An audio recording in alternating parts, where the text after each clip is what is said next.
Coucou tout le monde, j'espère que vous allez tous très bien. Aujourd'hui on se retrouve dans une nouvelle vidéo où je teste une recette. Donc le principe de cette vidéo, c'est de piocher une recette dans un de mes livres et la cuisiner en votre compagnie. Et restez bien jusqu'à la fin de cette vidéo puisque je vous ferai un petit bilan, voilà, un petit retour de ce que j'en ai pensé. Alors aujourd'hui, j'ai choisi le livre Les poêlées complètes les plus faciles du monde. Donc c'est un livre de la collection Simplissime de l'auteur Jean-François Mallet. Alors personnellement, j'ai énormément de livres de cet auteur-là, notamment de cette même collection. Et franchement, j'adore, puisqu'en principe, ce sont des recettes plutôt faciles et avec peu d'ingrédients.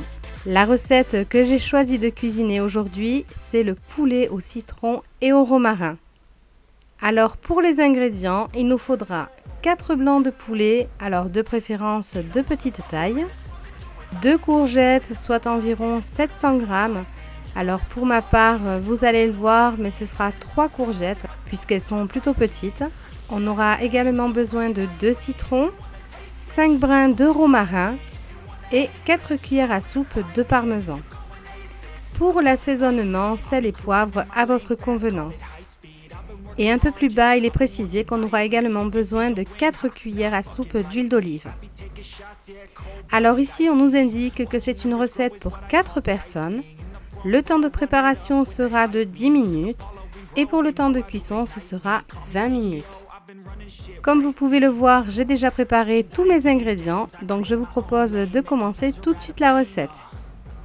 Dans un premier temps, je dépose les blancs de poulet dans un saladier.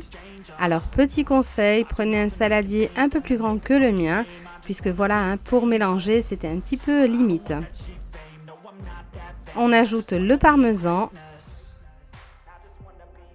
On vient zester les citrons directement au-dessus du plat. Après avoir pressé les 2 citrons, on arrose les blancs de poulet. Et on vient bien mélanger le tout. On réserve et on vient faire la découpe de nos courgettes en petits morceaux.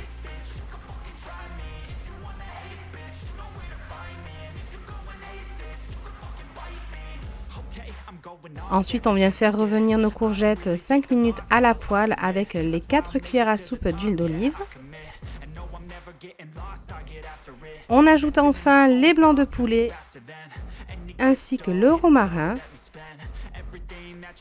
À ce stade, vous pouvez saler et poivrer à votre convenance. Et là, on laisse cuire pendant 15 minutes tout en mélangeant délicatement assez régulièrement. Alors ce n'était pas précisé, mais j'ai préféré recouvrir mon plat à l'aide d'un couvercle. Et d'ailleurs, j'ai également versé le reste de la marinade citron parmesan dans mon plat, même si là encore, ce n'était pas précisé. La cuisson de mon plat est terminée, on va pouvoir le déguster. Alors pour le petit bilan de cette recette, déjà pour les points positifs, le mariage de ces ingrédients fonctionne vraiment très bien. Voilà, on ressent vraiment toutes les saveurs du citron ainsi que celles du romarin. En revanche, pour le parmesan, personnellement, s'il n'y en avait pas dans cette recette, ça n'aurait pas vraiment fait la différence. Alors toujours dans les points positifs, je trouve que c'est une recette qui est bonne et plutôt rapide. D'ailleurs, le temps préconisé correspond vraiment à la réalité, ce qui n'est pas toujours le cas dans certains livres de recettes. Pour les points négatifs, alors même si la recette était vraiment très bonne, j'ai regretté un petit peu le fait qu'il n'y ait pas suffisamment de courgettes. Voilà, pour 4 personnes, ça faisait un peu juste. Alors si ce livre vous intéresse, sachez qu'il est en vente au prix de 7,95 € en moyenne selon les revendeurs. Vous pouvez le retrouver facilement à la Fnac, chez Cultura ou encore chez Amazon. D'ailleurs, je vous mettrai bien sûr un lien en barre d'infos. Cette vidéo recette est maintenant terminée, j'espère qu'elle vous aura plu. Si vous reproduisez la recette chez vous, n'hésitez pas à me dire en commentaire ce que vous en avez pensé. Voilà, on peut très bien avoir des avis différents. En tout cas, moi je vais vous laisser là. N'oubliez pas de liker, partager, pourquoi pas vous abonner. Moi, je vous embrasse très fort et je vous dis à très bientôt dans une prochaine vidéo. Bye bye!